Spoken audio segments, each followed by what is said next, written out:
intro here for the Bear Pack. Before we get into this video, we wanted to share that we are growing here on this channel, and that is all due to your guys' love and support. The growth has been amazing. So as we grow, we wanted to give you guys some goals to work towards as we get into this football season. We're going to pull them up right now. Here are our goals. We're currently sitting at about 6,700 subs on this channel. So at 7K subs, we're going to have a Bobby Witt Jr. bobblehead giveaway. I got that at the first game of the Kansas City Royals opening day. It is still in the box. Haven't taken it out. It's in great condition. So that's going to be a good prize. And by the way, Bobby Witt Jr., 20 home runs now in the season. He's having a great second half of the year. 8K subs. We're going to have a jersey giveaway. We've done a lot of jersey giveaways. We'll probably do 2 jersey giveaways at 8K. 9K subs. Sports memorabilia giveaway. That can be anything from a jersey to a sports card to something else in reason. We don't want to be giving away a LeBron James signed game jersey, but we will try our best on that sports memorabilia giveaway. 10K subs, our big one. $1,000 giveaway. When we get there, we'll probably have people decide in the chat what they want to do with that. We can either have 10, 100, 2, 500, or just $1,000 giveaway, whichever one anybody wants. And then the 12K subs, we're going to try to send somebody to a game of their choice, 2 tickets each. We are very excited for this football season as it is our money maker. We did great last season, looking to ride that momentum into this season. So if you're new to the channel, make sure to subscribe and don't miss out on these upcoming season. Enjoy the video, guys. We'll see you guys on the other side. All right, guys, let's get into some MLB picks and props for Wednesday, August 16th slate of games. Take a look at that leaderboard. Trey, start us off. Yes, I had a good day. I'm looking to keep the momentum going. 6-1 over my last 7. Keep it going. But yesterday I gave out the under 8.5 total runs in the Tigers versus Twins game. And my, oh my, this game was a little bit sweaty, but we came out on top by the end of it. And it was going pretty smoothly. The score was 2-0 in the 6th inning. Then all of a sudden the runs came out of nowhere because the Twins, they scored 5 runs, bringing the score to 5-2, 7 total runs. Then the Tigers jacked a home run in the top of the 9th inning, bringing the total to 8 total runs. I was sweating. I texted the group chat, this cannot be happening. I do not want to lose this bet. Thankfully, that's where the run stopped, and I cashed the bet. You did cash indeed, Seth. Yeah, guys, all I can say is rough start. That's all I can say. Never again will I put anything in the hands of the Athletics, even no matter if they're playing a team that's playing just as bad. Never will I put my trust in the Athletics again. I learned my lesson big time. Yeah, I'm glad you said that. But I did go 1-1 yesterday. I had the yes runs first inning, the Yankees versus Braves game. They did cash Ozuna 3-run shot.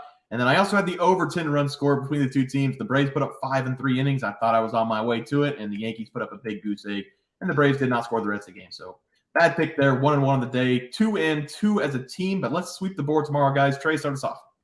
Yeah, I'm going to start us off with this Milwaukee Brewers at Los Angeles Dodgers game, and I'm really excited to watch this game because both teams, they're going to try to compete to prove that they're serious contenders in the National League because Milwaukee, they come in this game sitting atop the NL Central with a 65-54 record, 32-27 on the road this season. They've been pretty consistent on the road. And Los Angeles, they still sit atop the NL West with a 71-46 record with an impressive 38-20 at home this season. But I'm pumped to watch this game because we're getting a great pitchers duel here with both starting pitchers because the Brewers, they're throwing out Wade Miley in this game, and he's been great for them in his 7 road starts because Miley, he's turned that to a 2-1 record with a 2.67 ERA paired with a 1.06 whip. And the Dodgers, they're throwing out their old reliable ace in this game in Clayton Kershaw. And Kershaw, he's been absolutely elite whenever he has the privilege to pitch inside Dodger Stadium because he's turned that to a 4-1 record with a 1.71 ERA paired with an absurd 0.78 whip. So look for both of these pitchers to come in this game with a ton of confidence. And that is why I'm going to be taking the under in the first 5 innings. It is at under 4.5. It's at -108. I love the juice on that. And I'm also going to take the Milwaukee Brewers plus 1.5 on the first 5 run line. They're giving me a full run and a half on the first 5 with Wade Miley on the mound. I love that bet. And the Brewers offense isn't all that good, but I think that Miley can suppress this Dodgers offense enough for us to cash that bet. And I do expect this game to be pretty low scoring here. So that's why I'm staying away from the full game spreads on both of these picks. So give me the under 4.5 total runs in the first 5 innings and the Milwaukee Brewers plus 1.5 on the first 5 run line versus the Dodgers. Yeah, Trey, I love both those plays. Seth? Yeah, the viewers are probably wondering, why do I keep going back to this Athletics and Cardinals series? Well, I'm going to keep my confidence in this one, okay, guys, because this is a juicy pitching matchup. I'm going to take the over 9.5 total runs on this one. I've taken the under. I've taken the Athletics in the first 5. I'm going to stay confident in this series here, and it's going to prevail for us in this one. We're going to go over 9.5 total runs in this one because the pitching matchup is very juicy. So, and it's also a game that consists of the 30th and 22nd ranked bullpens in the MLB. So this is two very bad bullpens and two inconsistent pitchers that do not get very many innings. So this is going to be a game with Paul Blackburn and Matthew Liberatore. Blackburn has a 5.34 ERA on the road this year and has been very sporadic of late, allowing 13 earned runs in his last 5 starts. This is also a pitcher that has a 22% K rate, so he doesn't miss the bat that much. And I even dug deeper into this. Blackburn allows an 86% barrel rate and 94% hard hit rate. That is awful. So he gives up a lot of hard hit baseballs and people barrel him up. He only has a 23% whiff rate. So he is not missing bats at all. And despite the Cardinals' record, they have put out a very good offensive output ranking. They are 7th in batting average, 6th in home runs per game, and 11th in runs per game. Opposing the Athletics for the Cardinals will be young lefty Matthew Liberatore, who's coming off the best start of his career. Let's just say he had some competitive juices flowing because he was going against the team that drafted him. But before that start, he really struggled to make it even more than 4 innings, and he's been back and forth between AAA and the MLB since then.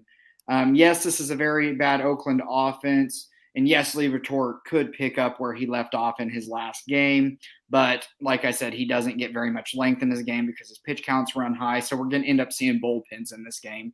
And as I mentioned earlier, this is the 30th and 22nd ranked bullpens in the MLB, so they will give up runs, and neither of them can be trusted, so I do like the over 9.5 in this one. I love it, Seth. I love runs, and I love that play. For my play today, I'm going to be looking at the Cleveland Guardians going up against the Cincinnati Reds. And after watching the game today that the Guardians beat the Reds in 3-0, I was going to change my play, but then I remembered that no matter what happens for the Cincinnati Reds, they're going to get a matchup against Noah Syndergaard today. And to be completely honest, I was going to change because while the Cincinnati Reds are a fantastic young team, an exciting team to watch, they made way too many mental mistakes on the base pass yesterday, leading to multiple missed chances for runs to be scored. That is going to cause problems for them as they are chasing a wild card spot. But this is going to be too juicy of a matchup going up against Noah Syndergaard. So give me them on the run line, minus 1.5 at plus money. I said I'd be back betting against Noah, and here I am. He is not fooling me after his 2 starts in the last 3 games where he's given up just 1 run. I have talked about it a lot on the website and a little bit on here that the Toronto Blue Jays are a completely different team now that Bo is out of that lineup and Kevin Kiermaier is out of that lineup. They cannot score runs. So Noah Syndergaard last start where he went 5 2/3 and allowed 1 run, that was dog shit. Take that game and mentally erase it because in his game before that against the White Sox, he allowed 9 hits and 5 runs against a very bad team. And the game before that, he was the luckiest pitcher I've ever seen against the Houston Astros. And you may be thinking to yourself, what do I have against Noah Syndergaard? And the answer is I don't have anything against him. I've just watched him pitch every single time I can when he's on the mound. I know what this guy is about. He's about giving up runs, and he's about collecting $20 million a year. He's a scrub. He should be out of the league, and we're going to see him get destroyed against Cincinnati Reds tomorrow. Reds on the run line all day, every day, and twice on Wednesdays. Guys, let's go over to the player props. Trey, start us off. What a promo. I love it. But we swept the board 2 days in a row. It felt great. We're looking to do it again today, and I have complete confidence in all 3 of our picks. But my pick yesterday, it was Nico Hoerner, over 7.5 fantasy score versus the White Sox. And Hoerner, he smashed the over pretty easily in this game because he got a single, a walk, and a stolen base before halfway throughout this game. And that's already 10 fantasy points. But the reason why I felt great about this pick yesterday, if you watched the video, I said, I think he's going to get a stolen base. And he did. So shout out Nico Hoerner for backing me up and getting that stolen base. Seth?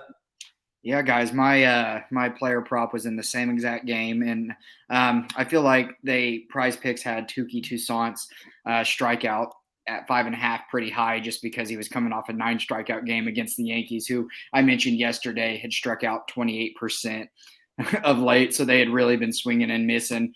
As I expected, Touki Toussaint did not even get close to this. I think he only ended up having 3 strikeouts, so we had 3 strikeouts to play with on this one. Yeah, the Yankees suck. I just wanted to point that. I know you mentioned the Yankees. I just wanted to say the Yankees suck. But yeah. I had Luis Severino under 16.5 outs against the Atlanta Braves. He was horrible again. You could take him under 16.5 outs. You could have took his over-earned runs. You could have took anything, and you would have cashed a bet. I might have permanent dibs on him from now on. We're going to talk about that later in the chat, but I might have permanent dibs on him from now on. we sweep the board. Let's do it again today. Trey, start us off. Yeah, I'm going to start us off with Jon Gray here. Over 4.5 strikeouts versus the Angels. It's been a while since I've thrown out a Jon Gray prop, but in May and June, I was riding him, and he was cashing us throughout those 2 months. And I love our chances for it to continue in this game versus the Angels because Gray, he's pitched in 21 games so far this season, turned into a 7-5 record with a 3.65 ERA paired with a 1.19 whip. And he's been decent at striking out batters as well this season because he averages 4.9 strikeouts per game, which is slightly over this number. And I love our chances for Jon Gray to push to that 5 strikeout number in this game versus Los Angeles because simply the Angels love to strike out. They strike out an average of 9.28 times per game, which is the 5th highest in the MLB. And Jon Gray, he's been dominating all season long, and this is a home game, so that should help him out as well. So give me Jon Gray to go over 4.5 strikeouts here versus the Angels. I love it, Trey. Seth? Yeah, so I kept saying runs in my game pick. So by golly, I better be picking a player from that game. Give me Paul Goldie, over 7.5 fantasy points. The thing with Paul Goldschmidt is he had an MVP year last year. So coming into this year, not putting up MVP type numbers, I think he's kind of slid under the radar a bit. So I actually think 7.5 is a good value for Goldschmidt just because he is as steady of a hitter as they come. He has had a slow start to August, but his last 2 games, he has absolutely snapped out of it. After I did my notes, I was just looking up this box score from tonight's games, and he went 2 for 4 with 2 doubles, an RBI, a run scored, and a base on ball. So, and Goldschmidt's one of those type of players that once he gets going, he goes on long stretches of being one of the toughest players to get out in the MLB. On Monday night, he went 2 for 2 with 2 runs scored, a home run, and 2 RBIs, and 3 base on balls. So for me, this is a very easy play with them setting the number at 7.5. Like I mentioned in my game pick, Blackburn gives up an 86% barrel rate and 94% hard hit rate. So this is a guy that players are going to hit it, and they're going to hit it hard off of him. Goldschmidt has been hitting really well of late, so I like Goldschmidt over 7.5 fantasy points here. Yeah, I like that play as well, Seth. For my play today, I'm going to be looking at Austin Gomber to go over 2.5 earned runs allowed against the Arizona Diamondbacks. For starters, I do know that this is not the same Arizona Diamondbacks team that we saw earlier this season, but they are still hovering around the top 10 in batting average, coming in with a 253 team batting average, and they have scored the 12th most runs so far in the MLB, so they're still very good. They can easily jump on Austin in this game, and I think it's going to happen because if you remember me talking about Austin earlier in his last start, his numbers at home are horrid. I took Austin on the road, but I have to fade him when he is pitching at Coors Field, where his ERA is 6.82 on the season, giving up 51 earned runs in 67 innings pitched. A big part of that 51 earned runs has come off the 14 home runs that he's given up at home in 13 starts. This is a different guy in the altitude, and the Diamondbacks have already shown in the first 2 games of this series to get out to fast start, scoring 2 runs before the end of the second inning in both games. Give me Austin Gomber to go over 2.5 earned runs in this game. Guys, that's going to do it for MLB player props and game picks for Wednesday, August 16th slate of games. If you guys enjoyed the content, please sure to drop a like on this video and subscribe to the channel below. We'll see you guys next video, and thanks for watching. Just want to let everyone know that while we do give out free picks, plays, and predictions on our YouTube channel, we also have a website for you to check out. On our website, bearsprofitplays.com, you can subscribe to the website absolutely free with an email and gain access to our written articles about upcoming sporting events. If you're really looking to make some cash, we have an option to become a member of our website. If you become a member, you will gain access to our Locks of the Week, which are written articles that go in depth as to why we are picking that particular outcome. As of now, our member plays have been red hot, hitting over 60% of our plays. If you don't want to become a member, it's no sweat. We are here to try and make you guys some money. That's our main goal. So come on over to bearsprofitplays.com and subscribe for free. Check us out, follow our free picks, and see for yourself that our member plays are a great investment for you. Thanks for watching.